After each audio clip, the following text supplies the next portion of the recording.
Hello दोस्तों, स्वागत है आपका हमारे चैनल पर, जहां हम आपको किताबों का ज्ञान सरल और रोचक तरीके से पहुंचाते हैं। आज हम आपके लिए लेकर आए हैं एक ऐसी किताब की कहानी जिसने लाखों लोगों की सोच और जिंदगी को बदल दिया है। हम बात कर रहे हैं रॉबर्ट कियोसाकी की बेस्ट सेलर किताब रिच डैड पुअर डैड की। ये किताब आपको पैसे की समझ, फाइनेंशियल एजुकेशन और अमीर बनने की मानसिकता को गहराई से समझने का मौका देती है। इसमें दो डैड्स की कहानियां हैं, एक अमीर डैड और दूसरे गरीब डैड। दोनों के विचार और फैसले किस तरह से उनकी आर्थिक स्थिति को प्रभावित करते हैं, यही इस किताब का मुख्य संदेश है। इस वीडियो में हम आपको रिच डैड पुअर डैड के 6 सबक, सबसे जरूरी सिद्धांत और प्रेरणादायक कहानियों को हिंदी में सरल शब्दों में समझाने जा रहे हैं। अगर आप अपनी आर्थिक जिंदगी को बेहतर बनाना चाहते हैं तो ये वीडियो आपके लिए एक गाइड की तरह काम करेगा। इसमें आप जानेंगे कि पैसा आपके लिए कैसे काम कर सकता है, संपत्ति और कर्ज में फर्क क्या होता है, क्यों फाइनेंशियल एजुकेशन आपके स्कूल के सिलेबस से ज्यादा जरूरी है और अमीर लोग अपनी सोच से कैसे अमीर बनते हैं।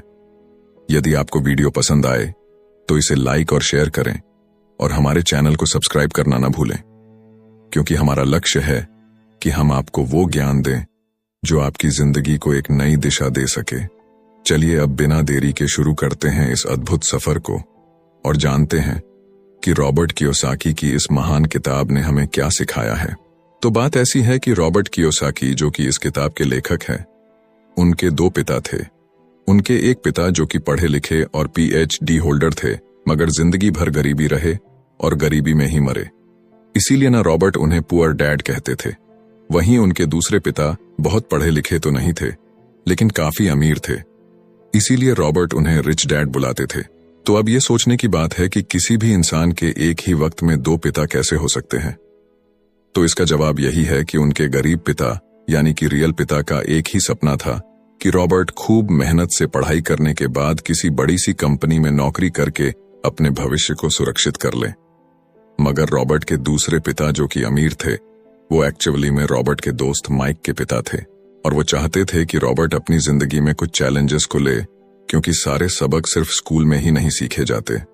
कुछ सबक ऐसे होते हैं जिन्हें इंसान अपनी जिंदगी के तजुर्बों से ही सीखता है। तो स्कूली पढ़ाई सिर्फ आपको अच्छे ग्रेड्स तो दिला सकती है, लेकिन जिंदगी की पढ़ाई बहुत कुछ सिखाती है। बेशक पढ़ाई लिखाई की अपनी अहमियत है, मगर सिर्फ इसके भरोसे बैठ करके ही सब कुछ हासिल नहीं किया जा सकता। तो चलिए जानते हैं कि एग्जैक्टली हमें क्या करना है और कैसे करना है। उसके लिए पहला सबक कहता है कि अमीर लोग पैसे के लिए काम नहीं करते। सुनने में थोड़ा अजीब है, लेकिन इस लाइन को समझने के लिए ये कहानी आपकी काफी मदद करेगी। तो होता ऐसा है कि एक आदमी था जिसके पास एक गड्ढा था। जब भी उसे अपने गड्ढे से कुछ मेहनत करवानी होती थी तो वो एक गाजर को उसके सामने लटका देता था। उस गाजर को देखते ही गधा उसे खाने के लालच में काम करता चला जाता था। उसे बड़ी उम्मीद थी कि एक दिन वो उस गाजर तक पहुंच ही जाएगा। अभी उस आदमी के लिए तो एक अच्छी खासी तरकीब बन गई काम करवाने की, मगर बेचारे गधे को कभी भी वो गाजर नहीं मिल पाई। अब पूछिए क्यों? क्योंकि वो गाजर बस एक छलावा है। बहुत से लोग ठीक उस गधे की तरह ही होते हैं। वो मेहनत पर मेहनत के लिए चले जाते हैं, इस उम्मीद में कि एक दिन वो अमीर बन जाएंगे, मगर पैसा उनके लिए महज एक सपना बन के रह जाता है। इस सपने के पीछे भागने से आप उस तक कभी नहीं पहुंच सकते। तो पैसे के लिए काम करने की बजाय पैसे को अपने लिए काम करने दीजिए। जब आप अमीर बनना चाहते हैं तो सिर्फ पैसे कमाने के लिए काम ना करें, क्योंकि जिस तरीके से हम अमीर बनने की राह में कदम बढ़ाते हैं, हमारा डर और लालच हम पर हावी होने लगता है कि कहीं हम गरीब के गरीब ही ना रह जाएं। बस इसी डर से हम और ज्यादा मेहनत करने में जुट जाते हैं। फिर हमारा लालच हम पर हावी होने लगता है। हम उन सारी खूबसूरत चीजों की कल्पना करने लगते हैं जो पैसे से हासिल की जा सकती हैं। अब यही डर और लालच हमें ऐसे चक्कर में उलझा देता है जो कि कभी भी खत्म नहीं होता। तो हम अब और मेहनत करते हैं कि और ज्यादा कमा सके, और फिर हमारा खर्च भी उसी हिसाब से बढ़ने लगता है। तो इसी को अमीर डैड राइट रेस कहते हैं। अब इसका नतीजा ये हुआ कि हम पैसे कमाने के लिए हद से ज्यादा मेहनत करते हैं, खर्च करते हैं, और ये एक ट्रैप है। यानी कि ये एक जाल है और आपको लालच और डर का ये ट्रैप अवॉइड करना है, क्योंकि हम में से ज्यादातर लोग जो अमीर होना चाहते हैं वो इसी ट्रैप का शिकार हो जाते हैं। तो पैसे के पीछे मत भागिए, बल्कि पैसे को अपने पीछे भागने के लिए मजबूर कर दीजिए। आपकी नौकरी लगी है तो आप काम पर यह सोच करके मत जाइए कि हर महीने आपको एक पे चेक लेना है, क्योंकि वो पे चेक आपके सारे बिल्स मुश्किल से ही भर पाता है। वैसे ये हर महीने की कहानी बन जाती है। फिर तंग आकर के आप कोई दूसरी नौकरी ढूंढ करके और ज्यादा मेहनत करने लगते हैं, लेकिन तब भी आप पैसे के लिए ही काम कर रहे होते हैं, और यही वजह है कि आप कभी भी अमीर नहीं बन पाते। सच का सामना कीजिए। आपकी जवाबदेही खुद के लिए है, ना कि दूसरों के लिए। तो आपके जो भी सवाल है वो आप खुद से पूछिए, क्योंकि उनका जवाब सिर्फ आपके ही पास है। क्या आप सिर्फ इसलिए काम कर रहे हैं कि आपकी जिंदगी में सिक्योरिटी रहे, एक ऐसी नौकरी जहां से आपको निकाले जाने का कोई डर ना हो, या फिर आप सिर्फ 2 पैसे कमाने के लिए काम करते हैं और आपको लगता है कि एक दिन आप इस तरीके से अमीर हो जाएंगे? क्या बस यही आपको सेटिस्फाई करने के लिए काफी है? अगर आपका जवाब हां है, तो मुझे आपकी सोच पर बड़ा अफसोस है, क्योंकि आपने जो अमीर बनने का सपना देखा है ना, वो कभी पूरा नहीं होने वाला। आप हमेशा गरीबी में ही जिएंगे। लेकिन अगर आपका जवाब ना है, तो आपका पहला कदम यह होगा कि सबसे पहले आप अपने मन से डर को हटा दीजिए, क्योंकि ज्यादा पैसा ना कमा पाने का डर और लालची आपको बगैर सोचे समझे काम करने के लिए मजबूर करता है, और हमारा यही कदम हमें नाकामयाबी की तरफ धकेलता है। बेशक हम सबके अंदर डर और चाहत की भावना होती है, और ये नेचुरल है, लेकिन उन्हें खुद पर इतना हावी ना होने दीजिए कि हम उनके बस में होकर के उलटे सीधे फैसले लेने लग जाएं। बेहतर होगा कि हम जो भी करें पहले उसके बारे में खूब सोच लें। हमेशा दिल से नहीं बल्कि दिमाग से काम ले। हर सुबह अपने आप से पूछिए कि क्या आप उतना कर पा रहे हैं जितना कि आपको करना चाहिए। क्या आप अपनी पोटेंशियल का पूरा इस्तेमाल कर पा रहे हैं? आम लोगों की तरह सोचना छोड़ दीजिए, जो काम सिर्फ और सिर्फ पैसे के लिए करते हैं। ये सोचना छोड़ दीजिए कि मेरा बॉस कम पैसे देता है, मुझे ज्यादा मिलना चाहिए, मैं ना इससे ज्यादा कमा सकता हूं। एक बात याद रखिए, आपकी परेशानियों के लिए सिर्फ आप जिम्मेदार हैं, कोई और नहीं। बॉस अगर आपकी सैलरी को नहीं बढ़ा रहा है तो उसे इल्जाम मत दीजिए। जब आप खुद की प्रॉब्लम्स की जिम्मेदारी लेते हैं तो सिर्फ आप ही उसका हल निकाल सकते हैं। और यही वो पहला सबक और पहला प्रिंसिपल है जो कि आमिर डैड ने रॉबर्ट को सिखाया। इस सबक का एक पार्ट ये भी था कि अमीर डैड ने उन्हें एक कन्वीनियंस स्टोर में काम करने पर लगा दिया। उन्हें इस काम के कोई पैसे नहीं मिले, वो बस काम करते रहे, और इसका फायदा ये हुआ कि वो अपने दिल से काम में लगे रहे, और इस दौरान कई नए आइडियाज उनके दिमाग में आते रहे। पैसे को अपने पीछे कैसे भगाया जाए, इस बारे में उन्हें कई विचार मिले। उन्होंने देखा कि उस स्टोर की क्लर्क कॉमिक्स बुक के फ्रंट पेज को 2 हिस्सों में फाड़ देती थी। आधा हिस्सा वो रख लेती और आधा हिस्सा फेंक देती थी, तो देर शाम में स्टोर में एक डिस्ट्रीब्यूटर आया करता था। वो कॉमिक्स बुक्स के ऊपरी आधे हिस्से को क्रेडिट के लिए लेता, पर बदले में नई कॉमिक्स बुक्स दे जाया करता। तो एक दिन उन्होंने उस डिस्ट्रीब्यूटर से पूछा कि क्या वो पुरानी कॉमिक्स बुक्स ले सकते हैं। वो इस शर्त पर मान गया कि वो उन कॉमिक्स को बेचेंगे नहीं। ये उनके दिमाग में बिजनेस का एक नया आइडिया था।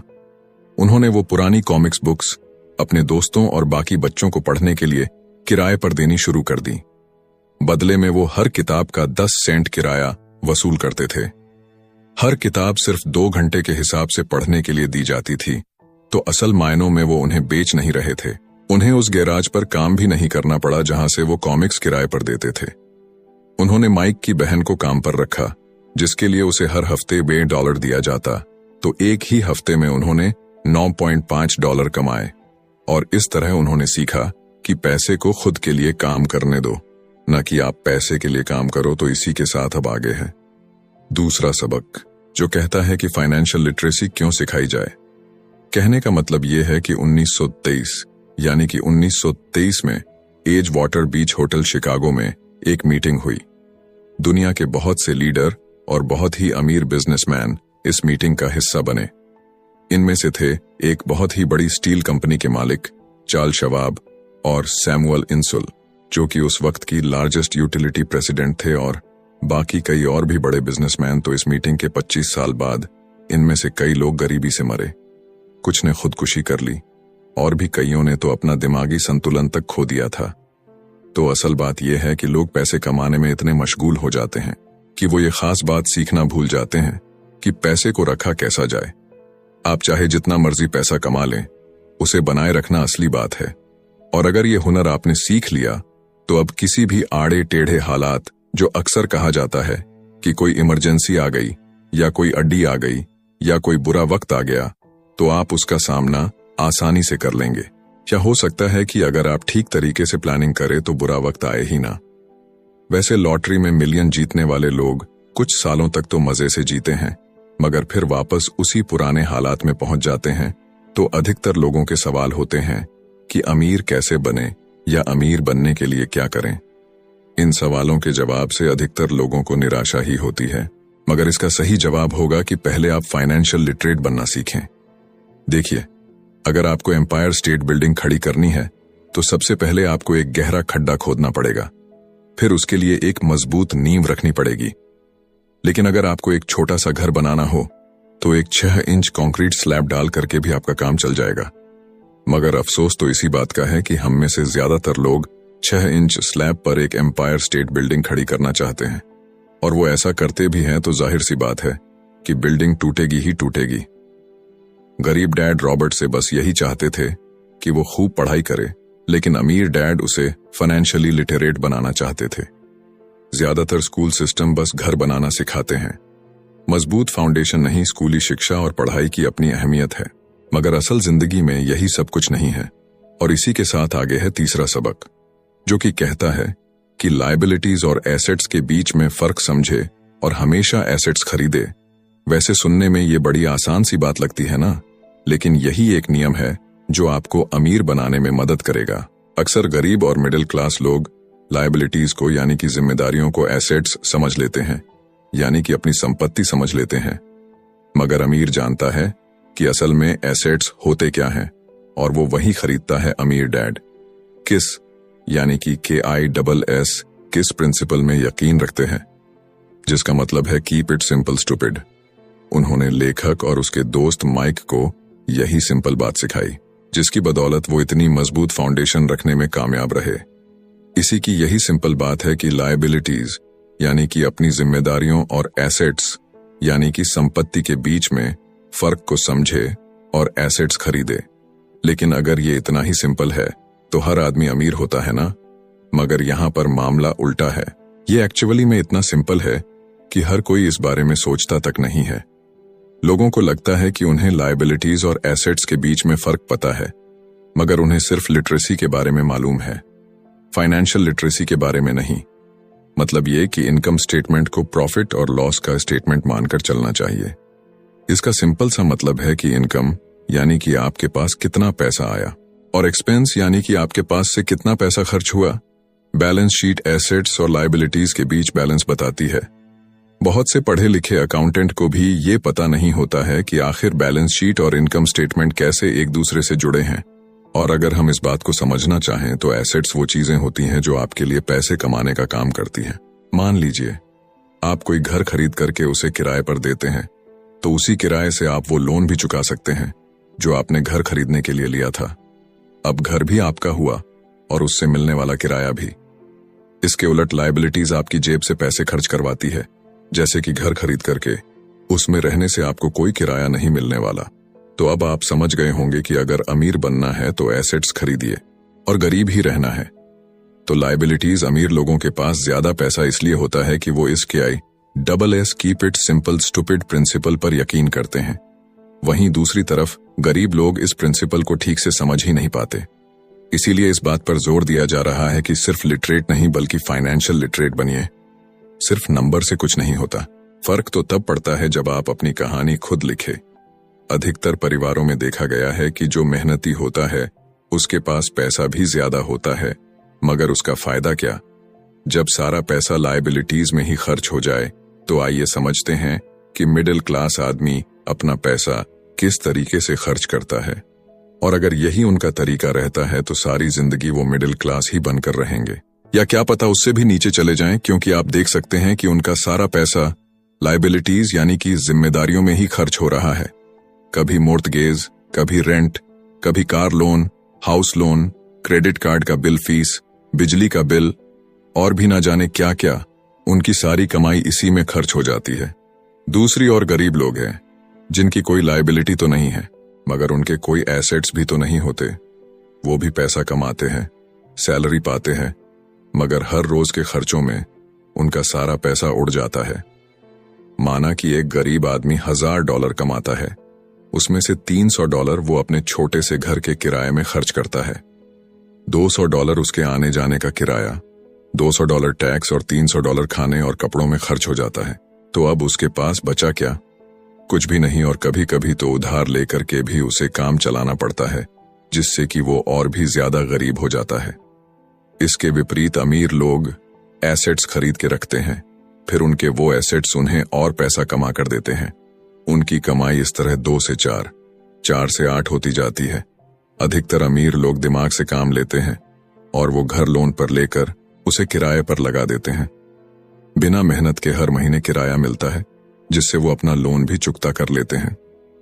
इसे कुछ यूं समझते हैं, आप मानिए कि लोन की इंस्टॉलमेंट $1 है, तो ये अपने घर का $2 किराया वसूल करेंगे, $1 बैंक को देंगे, $1 अपनी जेब में तो हो गया ना, बिना मेहनत के पैसा कमाना।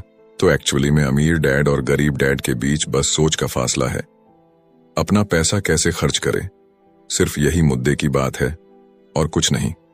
1966 के दिनों में अगर बच्चों से पूछा जाता था कि वो बड़े होकर क्या बनेंगे, तो सबके पास यही जवाब होता था कि वो अच्छे ग्रेड्स लाएंगे और डॉक्टर बनेंगे, इंजीनियर बनेंगे।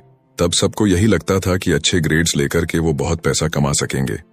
हालांकि उनमें से बहुत बच्चे आज बड़े होकर के डॉक्टर बन चुके हैं। बावजूद इसके उनमें से काफी लोग आज भी फाइनेंशियली स्ट्रगल करते नजर आएंगे, क्योंकि उन्हें हमेशा यही लगा कि ज्यादा पैसा कमाने से उनकी सारी परेशानियां दूर हो जाएंगी। मगर आज के दौर में ऐसा नहीं है। आज बहुत से बच्चे फेमस एथलीट बनना चाहते हैं, या फिर सीईओ, या फिर कोई मूवी स्टार या रॉक स्टार, क्योंकि उन्हें पता है कि सिर्फ अच्छी पढ़ाई और अच्छे ग्रेड्स के भरोसे बैठ करके वो करियर में सक्सेस नहीं पा सकते। आजकल फाइनेंशियल नाइटमेयर बहुत आम हो गया है। अक्सर नए शादीशुदा जोड़े ये सोचते हैं कि उनकी सैलरी अब डबल हो जाएगी, क्योंकि दोनों जने कमा रहे हैं। एक छोटे से घर में रहते हुए वो अब बड़े घर के सपने देखते हैं, इसीलिए वो पैसा बचाना शुरू कर देते हैं। इसकी वजह से उनका सारा ध्यान सिर्फ अपना कैरियर बनाने पर होता है। उनकी कमाई बढ़ने लगती है तो जाहिर है उसी हिसाब से खर्चे भी बढ़ेंगे।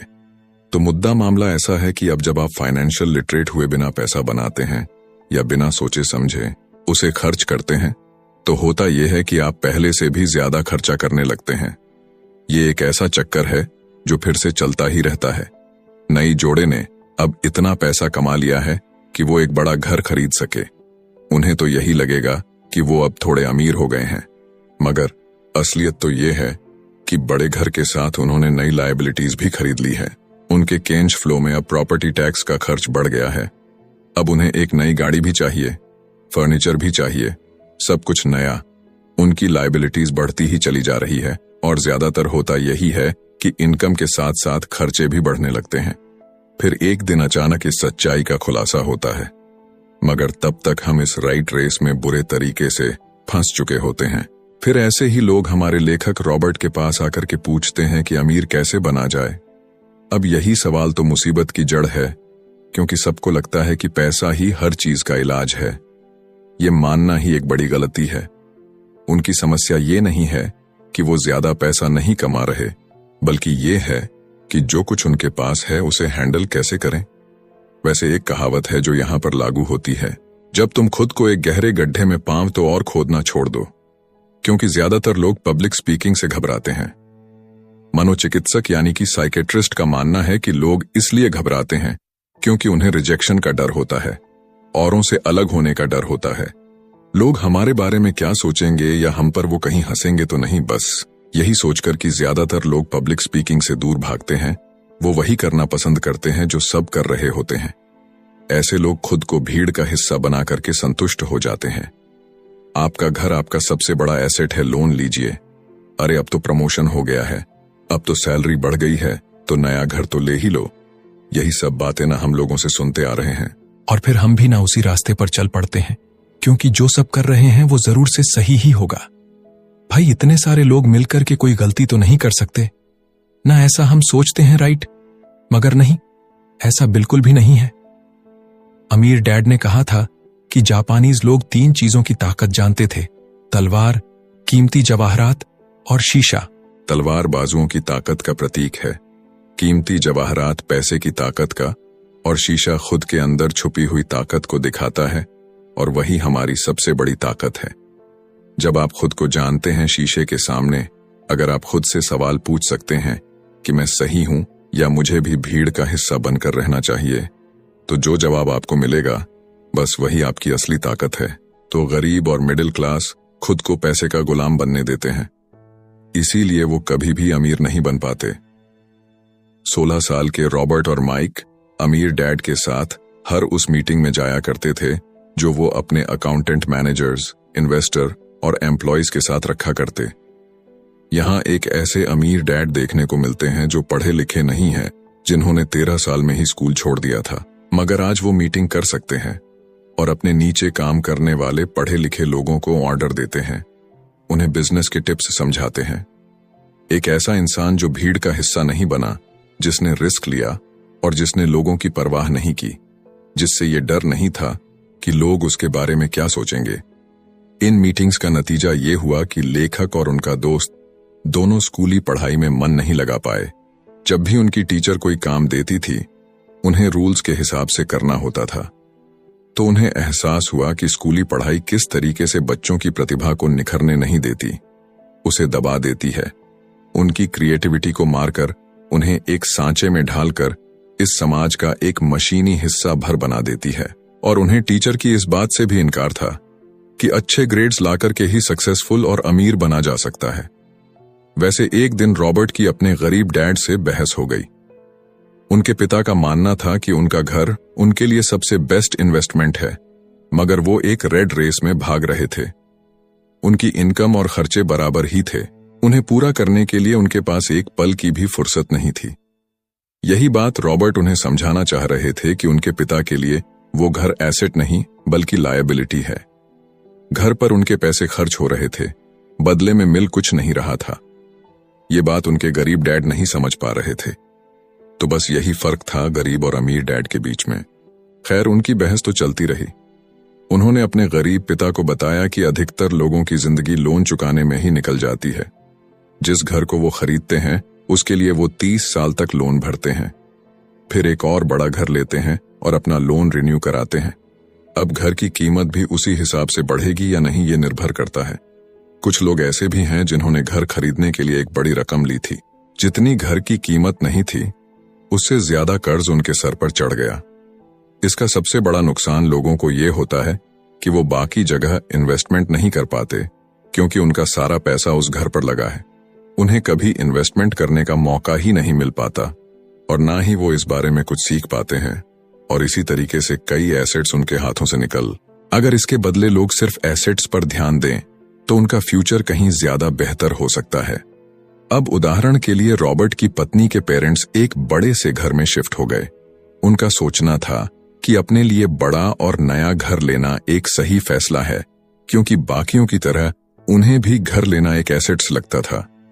अगर वो ये जान करके हैरान रह गए कि उस घर का प्रॉपर्टी टैक्स $1000 था, ये उनके लिए बहुत ही बड़ी कीमत थी, और क्योंकि वो रिटायर हो चुके थे तो इतना पैसा टैक्स के रूप में भरना उनके रिटायरमेंट बजट के बाहर था।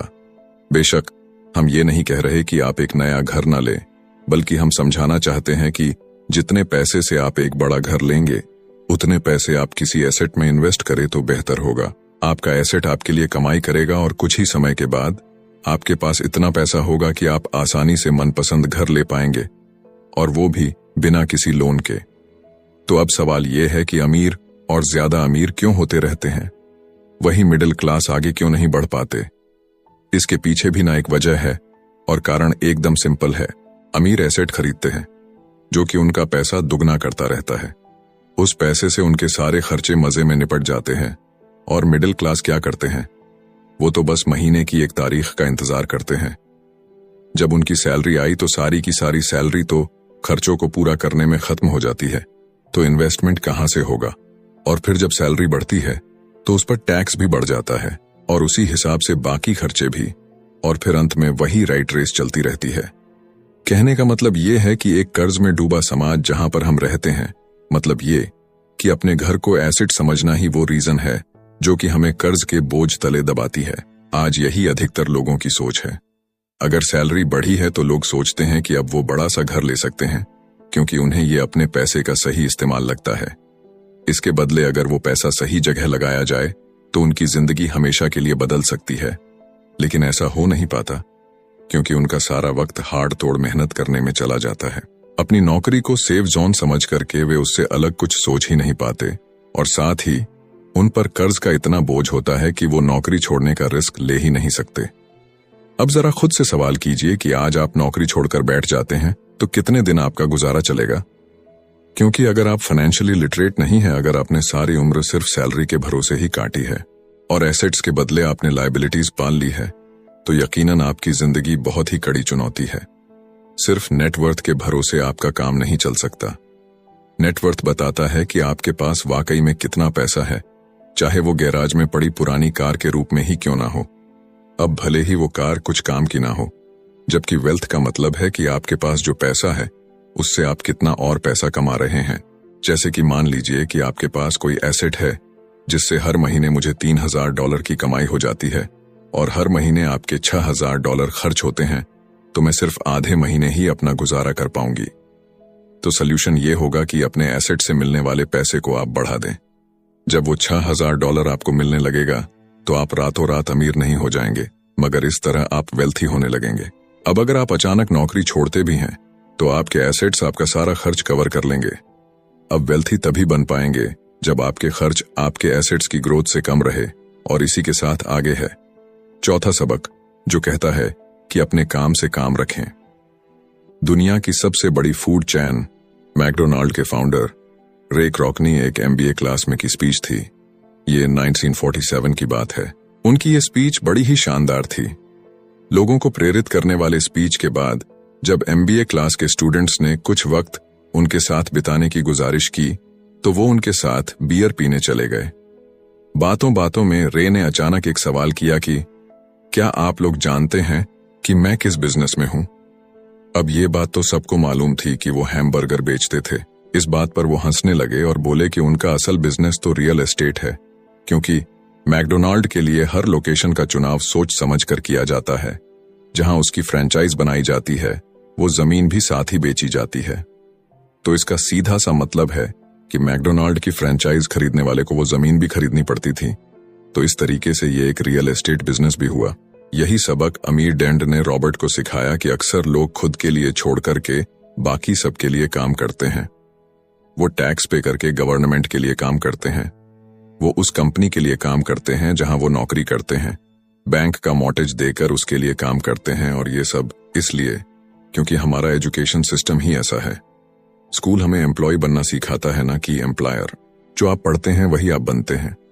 अगर आपने साइंस पढ़ी है तो डॉक्टर, मैथमेटिक्स पढ़ी है तो इंजीनियर, मतलब जो भी आपने पढ़ा है वो आप बने। अब मुसीबत तो ये है कि इससे छात्रों का कोई भला नहीं हो पाता, क्योंकि वो नौकरी और बिजनेस के बीच के फर्क में उलझ कर रह जाते हैं। जब कोई पूछता है कि आपका क्या बिजनेस है तो आपको ये नहीं बोलना चाहिए कि मैं तो एक डॉक्टर हूं या एक बैंकर हूं, क्योंकि वो आपका प्रोफेशन है, बिजनेस नहीं। कहने का मतलब ये है कि आप जो भी करते हैं उसे अपना बिजनेस बनाइए, नौकरी नहीं। अपनी सारी उम्र दूसरों के लिए काम करके उन्हें अमीर करने में बर्बाद ना करें, बल्कि खुद की जिंदगी को खुशहाल बनाने के लिए काम करें। बहुत से लोगों को इस बात का एहसास बड़ी देर से होता है कि उनका हाउस लोन उनकी जान ले रहा है, और फिर उन्हें लगता है कि जिसे वो एसेट मानने की गलती कर रहे थे, एक्चुअली कभी वो एसेट था ही नहीं। जैसे उन्होंने कार ली तो उससे जुड़े तमाम खर्चे उनकी लायबिलिटीज बन गए, तो उनकी मुसीबतें शुरू हो जाती हैं। इसीलिए तो हम एसेट कॉलम पर इतना ज्यादा जोर दे रहे हैं ना कि आपकी इनकम कॉलम पर, और यही फाइनेंशियली सिक्योर होने का सही तरीका है। आप कितने अमीर हैं ये जानने का सही तरीका नेटवर्थ इसलिए नहीं है क्योंकि जब भी आप अपने एसेट बेचते हैं तो उन पर भी टैक्स लगता है। आपको उतना पैसा नहीं मिलता जितना कि आप सोचते हैं। आपके बैलेंस शीट के हिसाब से आपको जितना भी पैसा मिलेगा उस पर भी आपको टैक्स देना पड़ेगा। ये किताब आपको कभी ये सलाह नहीं देगी कि आप अपनी नौकरी छोड़ें। आप अपनी नौकरी करते रहिए और साथ ही एसेट्स भी खरीदते रहिए। और एसेट्स से मेरा मतलब है सही और असली मायने में एसेट्स। मैं ये नहीं कहूंगी कि आप कोई कार्ड लीजिए, क्योंकि वो मेरी नजर में एसेट्स यानी कि संपत्ति नहीं है, क्योंकि जैसे ही आप उसे चलाना शुरू करते हैं वो अपनी कीमत का 25% खो देती है। अब किस तरह के एसेट्स खरीदे जाने चाहिए, यहां हम आपको कुछ उदाहरण देते हैं। ऐसा बिजनेस जहां आपकी मौजूदगी जरूरी ना हो, जो दूसरे लोग आपके लिए चलाएं, क्योंकि आप वहां पर ज्यादा वक्त देंगे तो वो बिजनेस नहीं, नौकरी होगी। दूसरा है रियल एस्टेट पे पैसा लगाएं। तीसरा है स्टॉक और बांड खरीदे, तो जब एसेट खरीदे तो अपनी पसंद की चीजों पर पैसा लगाएं, क्योंकि आपका मन होगा तभी आप उस पर ध्यान दे पाएंगे। अगर उसमें आपकी रुचि होगी तो आप उसे बेहतर समझ पाएंगे। रॉबर्ट को रियल एस्टेट और स्ट्रोक्स में रुचि थी, खासकर छोटी कंपनीज में इन्वेस्ट करना। अपने अमीर डैड की सलाह पर उसने अपनी नौकरी कभी नहीं छोड़ी। वो जॉब करता रहा, साथ ही अपने एसेट कॉलम को बड़ा और मजबूत बनाता चला गया। एक पैसा भी जो आप कमाते हैं उसे बेकार न जाने दें। अपने पैसे को अपना गुलाम मानकर चलिए, जो कि आपके लिए काम करे। आप लग्जरी खरीदना चाहते हैं, शौक से खरीदे, कोई बड़ी बात नहीं, मगर ये ना भूले कि अमीर और मिडिल क्लास में यही सोच का फर्क है। जहां मिडिल क्लास पैसा आते ही पहले लग्जरी में खर्च करेगा, वहीं अमीर आदमी उसे अंत में खरीदेगा। और इतना समझ लेने के बाद अब अगले सबक में आप अमीर लोगों के सबसे बड़े सीक्रेट के बारे में जानेंगे। तो 5वां सबक कहता है कि अमीर पैसा इन्वेंट करते हैं। अलेक्जेंडर ग्राहम बेल ने टेलीफोन इन्वेंट करने के बाद उसे पेटेंट कर दिया था। इनका बिजनेस बढ़ा और संभालने में मुश्किल होने लगी तो वो वेस्टर्न यूनियन गए और उन्हें अपना पेटेंट और छोटी सी कंपनी $1 लाख में बेचने की पेशकश की। उस वक्त की वेस्टर्न यूनियन के प्रेसिडेंट ने पेशकश को ठुकरा दिया। उन्हें ये दाम कुछ ज्यादा ही लग रहे थे और फिर उसके बाद एक बड़ी कंपनी AT&T का जन्म हुआ। रॉबर्ट 1984 से प्रोफेशनल तौर पर पढ़ा रहे हैं। एक चीज जो हजारों लोगों को पढ़ाने के बाद उन्होंने जानी तो वो ये कि उन सब लोगों में पोटेंशियल था, बल्कि हर एक इंसान में पोटेंशियल है जो कि हमें महान बना सकती है। इसके बावजूद जो हमें रोकता है वो है खुद पर डाउट रखना।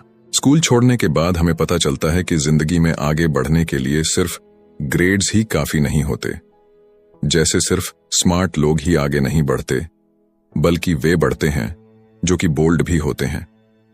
ये सच है कि फाइनेंशियल जीनियस होने के लिए इसकी नॉलेज भी होनी चाहिए, मगर साथ ही हिम्मत और बोल्डनेस भी चाहिए।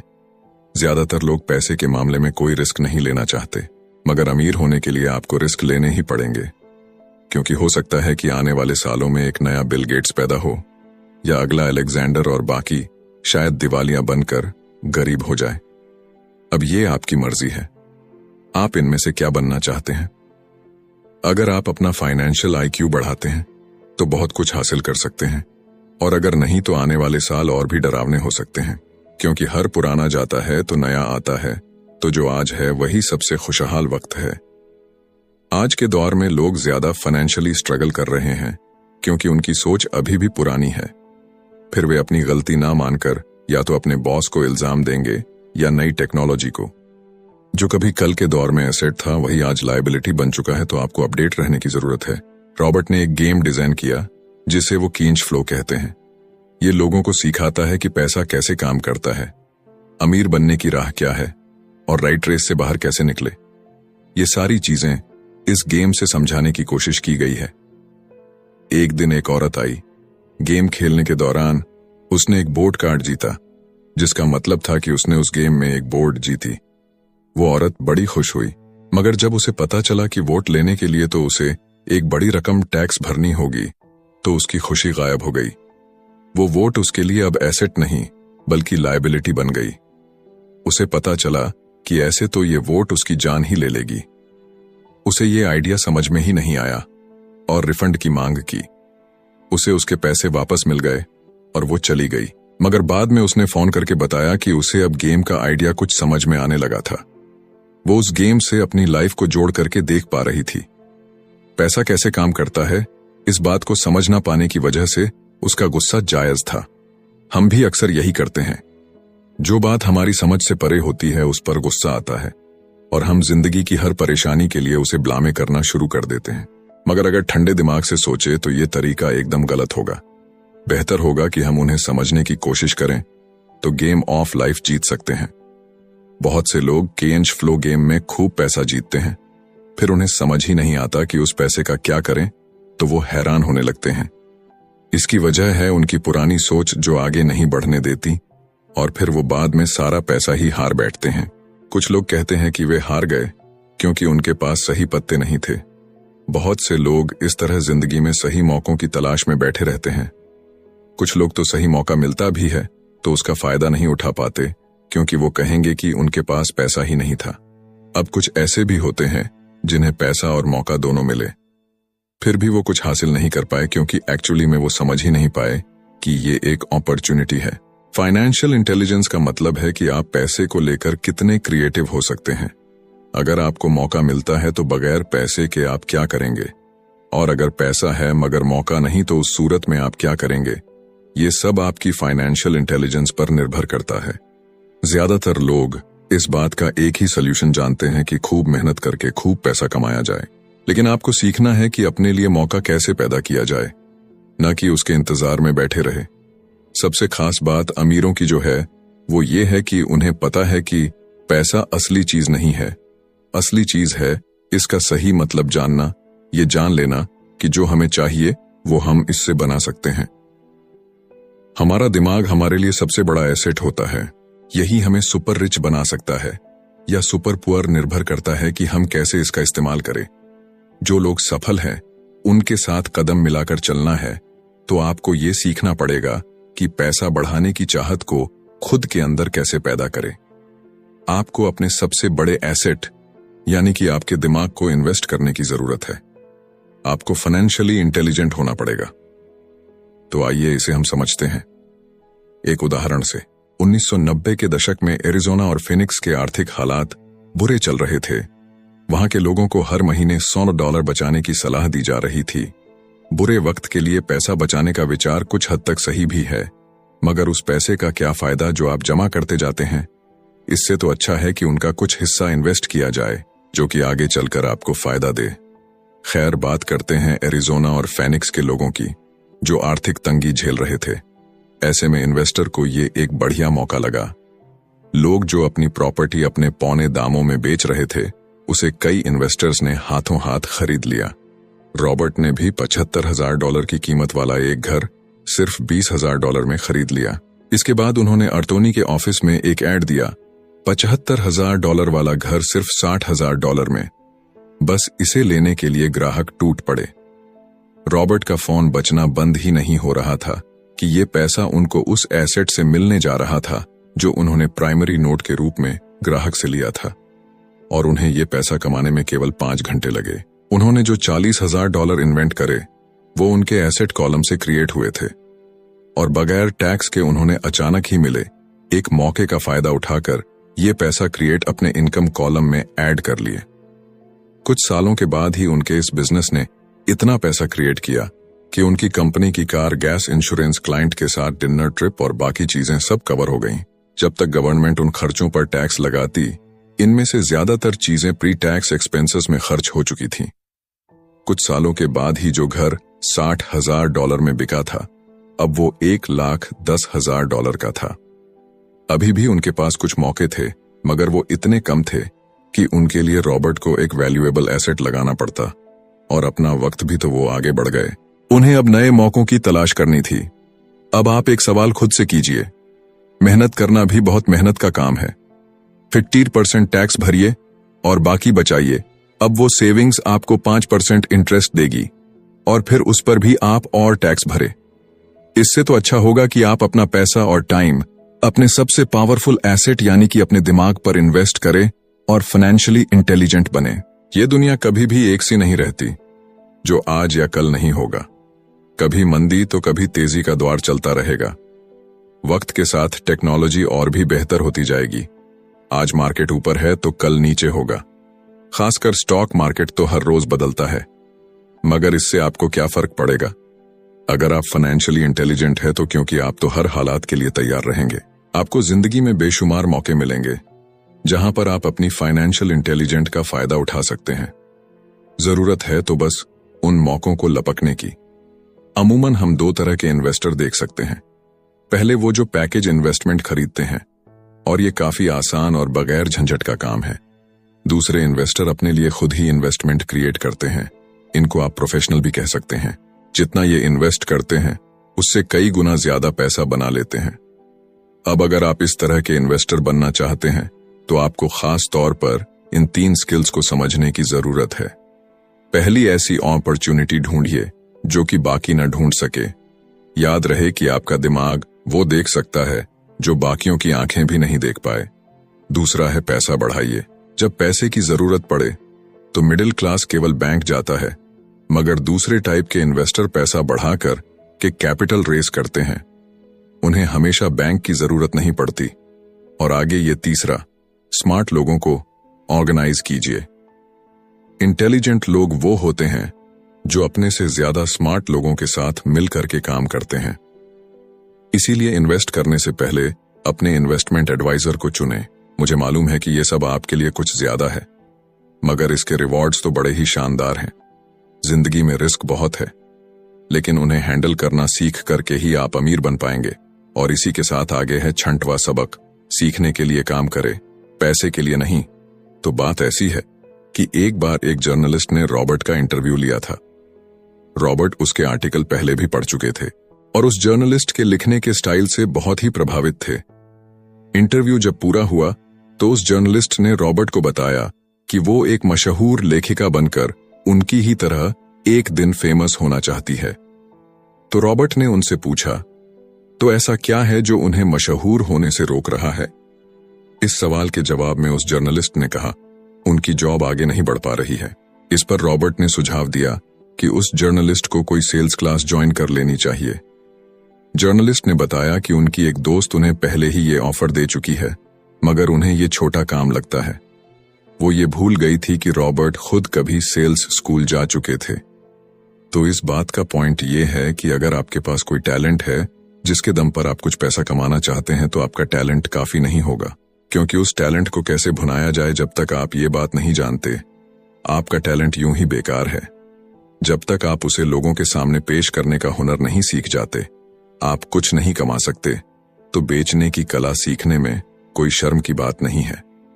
किसी भी सेल्समैन को इसके लिए शर्मिंदा नहीं होना चाहिए। एक तो सबसे बड़ा फर्क अमीर डैड और गरीब डैड के बीच में था, वो ये है कि गरीब डैड हमेशा नौकरी की चिंता करते थे कि जॉब हमेशा सिक्योर रहे, क्योंकि एक सेफ जॉब ही उनके लिए सब कुछ थी, जबकि अमीर डैड हमेशा सिर्फ और सिर्फ कुछ सीखने पर जोर देते थे। अमीर बनने के लिए आपको बहुत कुछ सीखना पड़ेगा। इसके अलग पहलू को देखें तो स्कूल हमें रिवॉर्ड करते हैं किसी एक ही खास चीज में महारत के लिए। इसका एक उदाहरण देखिए, जब डॉक्टर मास्टर की डिग्री लेते हैं तो उसके बाद किसी एक स्पेशल फील्ड में डॉक्टरेट करते हैं, जैसे कि पीडियाट्रिक या कुछ और, मतलब एक छोटे से विषय पर उन्हें बहुत पढ़ना पड़ता है उस फील्ड में महारत के लिए, और यही उनका रिवॉर्ड होता है। ऐसे ही बहुत कुछ जानने के लिए जो थोड़ा बहुत आप सीखते हैं, वो नॉलेज तभी आएगी जब आप अलग अलग कंपनीज के लिए काम करेंगे, दुनिया की अलग अलग चीजों को जाएंगे, चीजें कैसे काम करती है, ये सभी बातें अनुभव करेंगे, तभी आपकी नॉलेज बढ़ेगी। शायद यही वजह थी कि अमीर डैड छोटे रॉबर्ट और माइक को अपने साथ लेकर जाते थे जब वे अपने डॉक्टर, अकाउंटेंट्स, लॉयर या किसी प्रोफेशनल से मिलने जाते। जब रॉबर्ट ने मैरिन कॉर्प्स ज्वाइन करने के लिए अपनी हाई पेइंग जॉब छोड़ी, तो उसके गरीब मगर पढ़े लिखे पिता समझ नहीं पा रहे थे कि रॉबर्ट ने ऐसी शानदार नौकरी क्यों छोड़ी। वे गलत तरह से इस फैसले से सख्त निराश हुए। रॉबर्ट ने उन्हें समझाने की हर मुमकिन कोशिश की कि उनका ऐसा करना क्यों जरूरी था, मगर उन्हें तो ये बात हजम ही नहीं हो रही थी। रॉबर्ट ने उन्हें कहा कि वो सीखना चाहते हैं कि खुले आसमान में कैसे उड़े। उन्हें जानना था कि वर्कर्स की टीम को कैसे हैंडल किया जाए। किसी भी कंपनी को अपने बलबूते पर चलाना कितना मुश्किल काम है। रॉबर्ट ये सब सीखना चाहते थे। वियतनाम से लौटने के बाद रॉबर्ट ने अपनी जॉब से रिजाइन कर दिया और जेरोक्स कॉर्प्स को ज्वाइन कर लिया। उन्हें यह नौकरी किसी फायदे के लिए नहीं चाहिए थी। वो इतने शर्मीले थे कि किसी को कुछ भी बेचने के ख्याल से ही उन्हें पसीना आ जाता। अपनी इसी कमी को दूर करने के लिए उन्होंने जेरोक्स के सेल्स ट्रेनिंग प्रोग्राम की शिक्षा ली। इसके बाद रॉबर्ट ने खुद अपनी कंपनी की शुरुआत की और अपना पहला शिपमेंट भेजा। वे अगर इसमें नाकामयाब रहते तो पक्का दिवालिया हो जाते, लेकिन उन्होंने ये रिस्क लिया और अपने अमीर डैड की सीख को याद रखा कि बेशक आप 30 की उम्र से पहले दिवालिया होने का रिस्क ले सकते हो, क्योंकि इस उम्र में आपको रिकवर होने का मौका भी मिल जाता है। ज्यादातर एम्प्लॉय अपने वर्कर्स को इतना तो पे करते हैं कि वो काम छोड़कर ना जाए, और ज्यादातर वर्कर भी जी फाड़ करके इसलिए मेहनत करते हैं कि वो काम से निकाले ना जाए। इसीलिए तो उन्हें सिर्फ अपनी सैलरी और कंपनी से मिलने वाले फायदों से ही मतलब होता है। इस सोच के साथ उनके कुछ साल तो बढ़िया गुजरते हैं, मगर ये लंबे समय तक काम नहीं करता। तो क्यों ना आप वो सब कुछ अभी सीखें जो आप सीखना चाहते हैं, इससे पहले कि आप कोई एक खास प्रोफेशन अपने लिए चुनें, क्योंकि अगर एक बार आपने अपना प्रोफेशन चुन लिया तो आप हमेशा के लिए उसी में बंध कर रह जाएंगे। तो दोस्तों, इसी के साथ ये समरी यहीं पर समाप्त होती है।